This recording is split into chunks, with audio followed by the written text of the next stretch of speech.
اعوذ باللہ من الشیطان الرجیم بسم اللہ الرحمن الرحیم رب اشرح لی صدری ویسر لی امری واحلل عقدۃ من لسانی یفقہوا قولی رب زدنی علما۔ انشاءاللہ آج سورہ انعام کی 19ویں آیات سے 30 آیات تک کا مطالعہ کیا جائے گا۔ اعوذ باللہ من الشیطان الرجیم بسم اللہ الرحمن الرحیم قل ای شیء اکبر شہادہ قل اللہ شہید بینی و بینکم واوحی الی ھذا القرآن لانذرکم بہ ومن بلغ اانکم لتشہدون ان مع اللہ آلہۃ اخری قل لا اشہد قل انما هو الہ واحد واننی بریء مما تشرکون۔ ان سے پوچھو کس کی گواہی سب سے بڑھ کر ہے؟ کہو میرے اور تمہارے درمیان اللہ گواہ ہے۔ یہ مشرکوں سے خطاب چل رہا ہے نا، گزشتہ آیات میں دیکھ چکے۔ تو کئی باتیں مشرکوں سے پوچھی گئی اور خود اللہ نے اس کا جواب دیا، کیونکہ مشرک بے بس تھے جواب دینے سے۔ تو یہاں بھی وہی سلسلہ کلام ہے کہ ان سے پوچھو کس کی گواہی سب سے بڑھ کر ہے۔ پھر کہا گیا میرے اور تمہارے درمیان اللہ گواہ ہے، نبی کریم صلی اللہ علیہ وسلم سے کہا۔ یعنی اس بات پر گواہ ہوں ہے کہ میں اس کی طرف سے مامور ہوں اور جو کچھ کہہ رہا ہوں اس کے حکم سے کہہ رہا ہوں۔ یہ گواہی کہ نبی صلی اللہ علیہ وسلم اللہ کی طرف سے مامور ہے اور جو کچھ کہہ رہے ہیں وہی ہے، وہ کہا جا رہا ہے، اپنے من سے کچھ نہیں کہہ رہے۔ اور یہ قرآن میری طرف بذریعہ وہی بھیجا گیا ہے تاکہ تمہیں اور جس کو یہ پہنچے سب کو متنبع کر دوں۔ جس کو پہنچے یعنی سب تک پہنچانا ہے۔ اور آپ صلی اللہ علیہ وسلم کی حدیث کا مفہوم ہے کہ قیامت اس وقت تک قائم نہیں ہوگی جب تک ہر گھر میں اسلام نہ پہنچ جائے۔ سبحان اللہ، پوری دنیا مسلم ہوگی انشاءاللہ۔ کیا واقعی تم لوگ یہ شہادت دے سکتے ہو کہ اللہ کے ساتھ دوسرے خدا بھی ہیں؟ اب ان سے اور ایک سوال کیا جائے کہ تم جن کو پوچھ رہے ہو، جن کی عبادت کرے، جن کے کہنے کے مطابق چل رہے ہو، معاملات زندگی کو کر رہے ہو، طے کر رہے ہو، کیا وہ خدائی میں شریک ہے؟ کیا تم اس کی شہادت دے سکتے ہو؟ اور کسی چیز کی شہادت دینے کے لیے محض قیاس و گمان کافی نہیں ہے کہ کوئی آدمی قیاس یا گمان جو ہوتا ہے نا، میں سوچ رہا ہوں، میرا خیال ہے، یہ نہیں، بلکہ اس کے لیے علم ہونا ضروری ہے، اور جس کی بنا پر آدمی یقین کے ساتھ کہہ سکے کہ ہاں ایسا ہے۔ تو تم جن کی بات مان رہے تو اس کے لیے تمہارے پاس کوئی علم ہے، کوئی سند ہے؟ کہو میں تو اس کی شہادت ہرگز نہیں دے سکتا۔ یعنی اگر تم علم کے بغیر میں جھوٹی شہادت دے رہے ہو تو دو، میں تو نہیں دے سکتا۔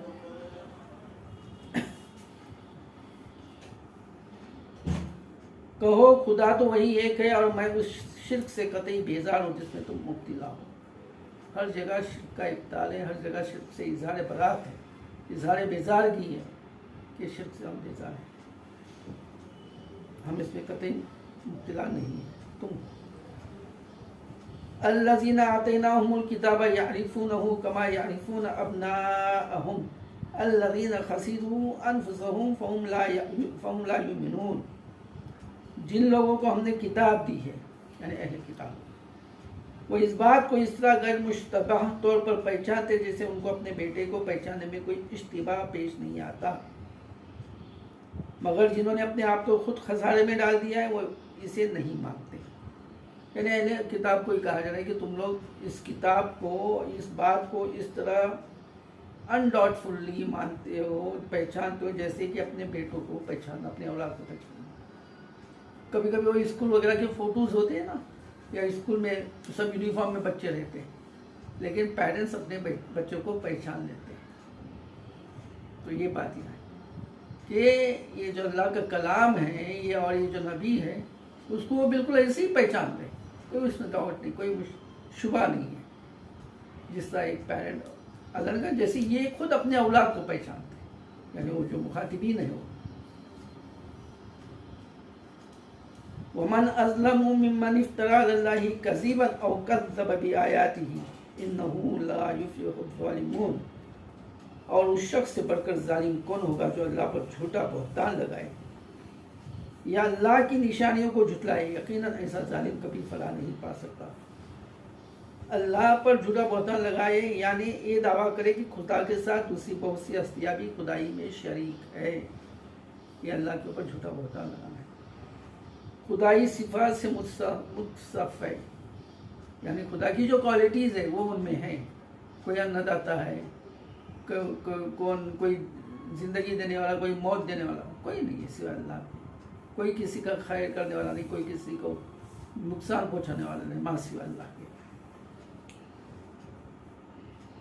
اور وہ لوگ یہ سمجھتے کہ یہ خداوندانہ اختیار رکھتے ہیں اور اس کی مستحق ہے کہ انسان ان کے آگے ابدیت کا رویہ اختیار کرے۔ اب جو لوگ جس چیز کے آگے سر جھکاتے ہیں، پھر وہ طوطا ہو یا گائے ہو یا قبر ہو یا شخصیت ہو، تو کیا ان کے اندر کوئی ایسی کوئی صفت ہے جس کی وجہ سے تم ان کے سامنے سر تسلیم خم کرتے ہو، آپ ان کے عبد بنے ہو؟ نیز یہ بھی اللہ پر بہتان ہے کہ کوئی یہ کہے کہ خدا نے فلاں ہستیوں کو اپنا مقرب خاص بنایا۔ یہ بھی اللہ کے اوپر بلیم ہے، بہتان یعنی بلیم، کہ اللہ نے کچھ لوگوں کو اپنا مقرب خاص بنایا۔ اس کی کوئی دلیل ہے تمہارے پاس؟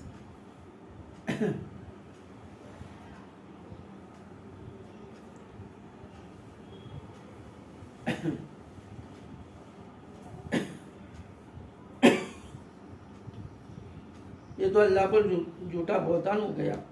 اللہ کی نشانیوں کو جھٹلائے یعنی اللہ کی نشانیوں سے مراد وہ نشانیاں آتی ہے جو انسان کے اپنے نفس اور ساری کائنات میں پھیلی ہوئی ہے۔ ہمارے باڈی میں ہے نا ساری نشانی اللہ کی۔ زبان کیسے اللہ نے دی ہے، زبان کی کیا کیا فنکشنز ہیں، کان کیسے دیے، آنکھیں کیسے دی ہے۔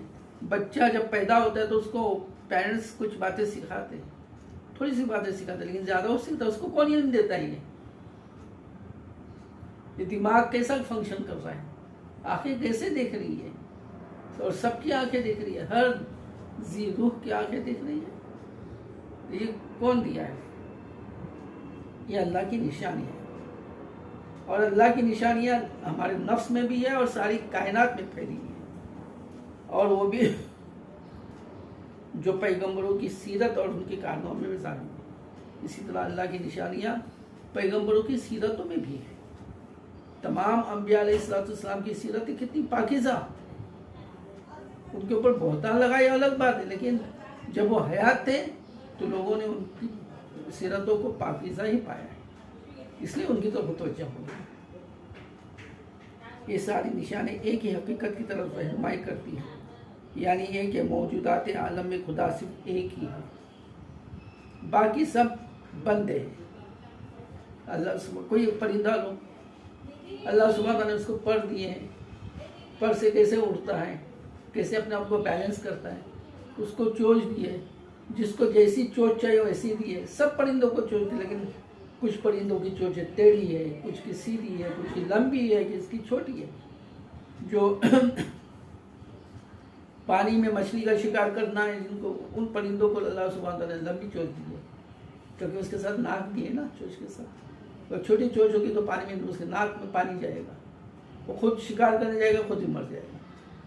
جو پرندے یعنی جانوروں کا یا کسی جاندار چیز کا شکار کرتے ہیں، ان کی چونچ کیسے ٹیڑھی رکھی تاکہ وہ گوشت نوچ لے، ان کے پنجے کیسے مضبوط بنائے۔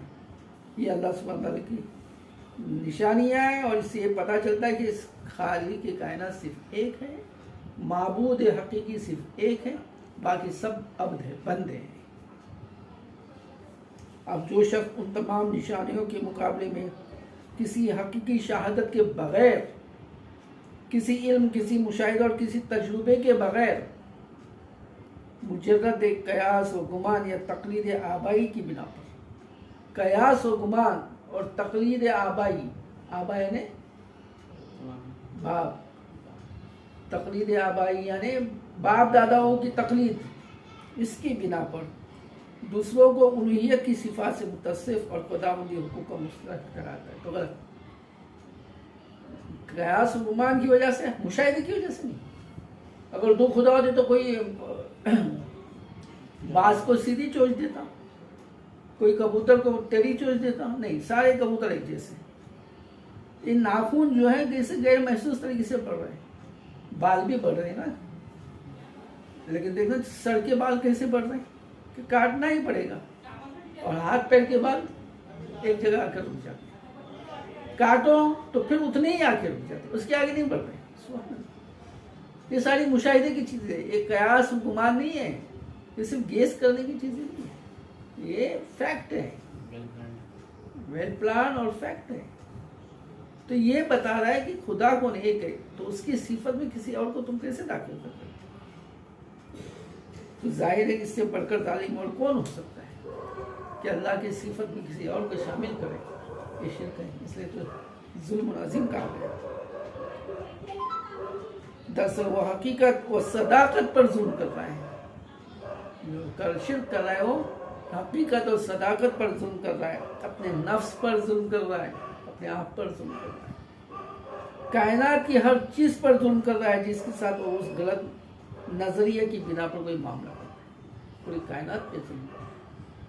بڑی بڑی چیزیں تو دور کی بات ہے، چاند ستارے کرہ گلیکسیز بنانا، یہ تو کون بنائے؟ یہ معمولی چیزیں پر نہیں بنا سکتے، تو چیلنج ہے نا.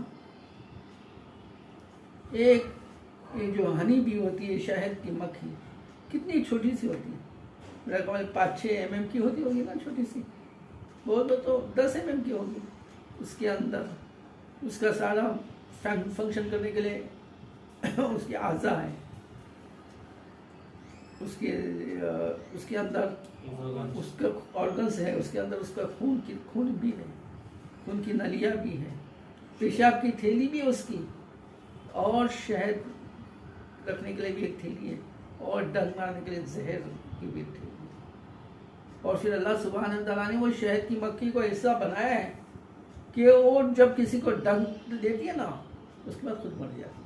اب دوسرے کو ڈنگ دینے کے لیے اللہ نے اس کو زندہ نہیں رکھا ہے، کہ اس کو مزہ آ گیا.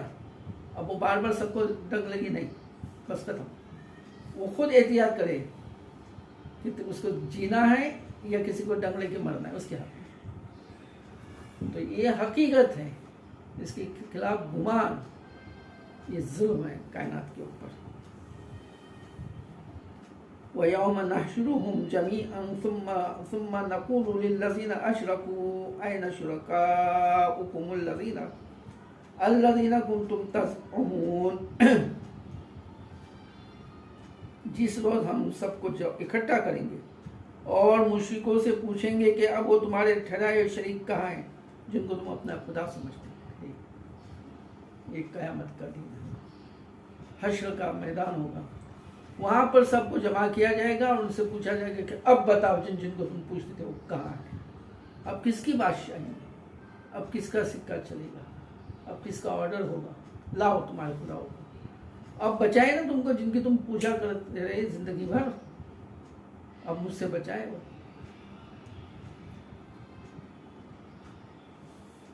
ثم لم تكن فتنتهم الا ان قالوا والله ربنا ما كنا مشركين. تو وہ اس کے سوا کوئی فتنہ نہ اٹھا سکیں گے کہ یہ جھوٹا بیان دیں گے فتنے کے طور پر، اے ہمارے آقا تیری قسم ہم ہرگز مشرک نہ تھے. یہاں اللہ سبحانہ وتعالیٰ نے لفظ فتنہ استعمال کیا. فتنتہم، ان کی شرارت، ان کا فتنہ. فتنہ نہیں بلکہ ان کا فتنہ، انہوں نے ایجاد کیا ہو فتنہ. یعنی وہ ایک فتنہ گھڑیں گے اور کیا کہیں گے کہ اے ہمارے آقا، وہاں کہیں گے اے ہمارے آقا. زندگی بھر نہیں کہا، بہت تو مروت میں کہی جائے تو اوپر والا کہہ دیا، جیسے کوئی اس سے تعلق نہیں ہے. کہتے لوگ اوپر والا اوپر والا. مسلمان کہتا ہے ربنا، میرے رب، میرے پالن ہار، میرے داتا. ربنا میرے، اور اوپر والا نے کون؟ کوئی بھی ہو سکے، میرا اس سے کوئی تعلق نہیں. کتنی یعنی تکلف ہے اس کے اندر. تو اس کو کہیں گے اے ہمارے آقا. اب رشتہ جوڑ رہے، اب مان رہے ہیں کہ اے ہمارے آقا. وہاں کہیں گے ربنا ما کننا مشرکین، تیری قسم ہم ہرگز مشرک نہ تھے. کتنے جھوٹ بولے. یہ ان کا فتنہ. یہاں اپنے کو فتنہ ہے نا آزمائش, یہاں انہوں نے آزمائش میں ڈالا, وہ آزمائش میں پڑ گئے کہ فتنہ گھڑیں گے کہ یا اللہ, میرے اللہ, میرے ربنا ما کننا مشرکین, ہم تو مشرک نہیں تھے. کتنا جھوٹ بولیں گے. اور ان کو ان ایڈوانس بتایا جائے کہ تم ایسا کرو گے, باز آ جاؤ. انظر کیف کذبوا علی انفسہم وضل عنہم ما کانوا یفترون. دیکھو اس وقت کس طرح اپنے اوپر آپ جھوٹ کھڑے ہیں اور وہاں ان کے سارے بناوٹی معبود گم ہو جائیں گے. اپنے آپ کے اوپر جھوٹ بولیں گے کہ زندگی بھر شرک کیا ہے. ان کی پکچریں ریلیز رہیں گی وہاں پر, خود دیکھیں گے. کہا جاتا ہے نا کہ انسان کے اعضاء وہاں بولیں گے, ہر آرگن بولے گا سوائے زبان کے. زبان کو لاک کر دیا جائے گا اور باقی آنکھیں بتائیں گی, کان بتائیں گے, ہاتھ بتائیں گے, پیر بتائیں گے. کان بتائیں گے کہ اس نے کسی کی برائیاں سنی, چگلی خور جو چگلی کر رہا ہے وہ سنا. ہاتھ بتائیں گے کہ اس نے کسی کے اوپر ظلم کیا, چوری کی. پیر بتائیں گے کہ غلط جگہ پہ گئے, ایک ایک آرگن کہے گا کہ اس نے کیا کیا گناہ کیا ہے. تو ایک پکچرائز وہاں پر ماحول ہوگا. تو کہا گیا کہ اس کو اپنے آپ پر جھوٹ کریں گے اور کہیں گے ہم مشرک نہیں, یہ سب کرتے ہوئے بتایا جائے کہ تم نے یہ کیا. کہا تم ناریل دے رہے تھے, کہا پتھر کے سامنے سر ٹیک رہے تھے, کہا تصویروں کو پوج رہے تھے, کہا قبروں کو چوم رہے تھے, کہا شخصیتوں کے جیسے کار کر رہے تھے, کہا ان کی چپلیں لے کے گھوم رہے تھے. یہ نہیں دیکھ رہے تھے کہ اللہ اور رسول کیا کہہ رہے ہیں, ہمارے بزرگ کیا کہہ رہے ہیں, بڑے کیا کہہ رہے ہیں. بڑے آج کل ایک چلن ہے نا کہ بڑوں نے کہا, بڑوں نے کہا, یا بزرگوں نے کہا. بزرگ کون؟ فارسی میں بزرگ کہتے بڑے کون. کبھی مینا میں جاؤ تو پتہ چلے گا وہاں لکھا رہتا ہے شیطان رہتا ہے نا, لکھا رہتا شیطان, اردو میں لکھا رہتا ہے چھوٹا شیطان, درمیانہ شیطان, بڑا شیطان. اور وہ بڑے شیطان کو فارسی میں بھی لکھا رہتا ہے. فارسی میں کیا لکھا رہتا ہے؟ بزرگ شیطان. بزرگ یعنی بڑا. اب یہ کہتے ہیں نا کہ بزرگوں نے کہا, کون بزرگ؟ شیطان نے کہا. بڑے کیا چیز ہے؟ مشرکین بھی تو یہی کہہ رہے تھے نبی صلی اللہ علیہ وسلم کو یا ہر نبی کو کہ ہمارے بڑوں نے کہا ہے. کوئی تم دلیل لاؤ, تمہارے پاس کوئی علم ہے یا تم بے علم ہو. لا علم تو نہیں ہو, بے علم ہو. تو ان کے سارے بناوٹی جو خدا ہے, معبود ہے, جن کی عبادت کیا کرتے ہیں, گم ہو جائیں گے. کون آئے گا وہاں پر؟ کون سی مورتی آئے گی وہاں؟ کون سی قبر آئے گی یا کون صاحب قبر آئے گا وہاں؟ کس کی مجال ہے؟ عیسیٰ علیہ السلام تو پہلے کہیں گے کہ اللہ میں نے تو ایسا نہیں ان کو کہا تھا. تو سارے بناوٹی خدا جن کو پوچھ رہے تھے, پرستش کر رہے تھے, تصویریں لگا لگا کے ان کی تعظیم و تکریم کر رہے تھے, سب چھپ جائیں گے, گم ہو جائیں گے. ایسے چھپیں گے جیسے گم ہو گئے. وَمِنْهُمْ مَنْ يَسْتَمْعُ إِلَيْكَ وَجَعَلْنَا عَلَىٰ قُلُوبِهِمْ أَكِنَّةً أَنْ يَفْقَهُوهُ وَفِي آذَانِهِمْ وَقْرًا وَإِنْ يَرَوْا كُلَّ آيَاتٍ لَا يُؤْمِنُوا بِهَا حَتَّى إِذَا جَاءُوكَ يُجَادِلُونَكَ يَقُولُ الَّذِينَ كَفَرُوا إِنْ هَٰذَا إِلَّا أَسَاطِيرُ الْأَوَّلِينَ. ان میں سے بعض لوگ ایسے ہیں جو کان لگا کر تمہاری بات سنتے ہیں, مگر حال یہ کہ ہم نے ان کے دلوں پر پردے ڈال رکھے جن کی وجہ سے وہ اس کو کچھ نہیں سمجھتے, اور ان کے کانوں میں گرانی ڈال دی ہے کہ سب کچھ سننے پر بھی کچھ نہیں سنتے. یا یہ بات ہم کو ملحوظ رکھنی چاہیے کہ قانون فطرت کے تحت جو کچھ دنیا میں واقع ہوتا ہے اسے اللہ تعالیٰ اپنی طرف منسوب کرتا ہے. جو کچھ بولا ہے اللہ کی طرف سے منسوب ہے کہ اللہ نے کیا ہے, کیونکہ دراصل اس قانون کا بنانے والا اللہ ہی ہے. اللہ نے کیا, ہم کیوں کہتے ہیں کہ وہ قانون کا بنانے والا کون؟ اللہ ہے. اللہ نے کریٹ کیا ہر چیز, اس لیے ہو رہی ہے ہر چیز. اور جو نتائج اس قانون کے تحت رونما ہوتے وہ سب حقیقت میں اللہ کے اذن و ارادے کے تحت ہی رونما ہوتے, جو کچھ ہو رہا ہے. سمجھ آ رہا ہے نا؟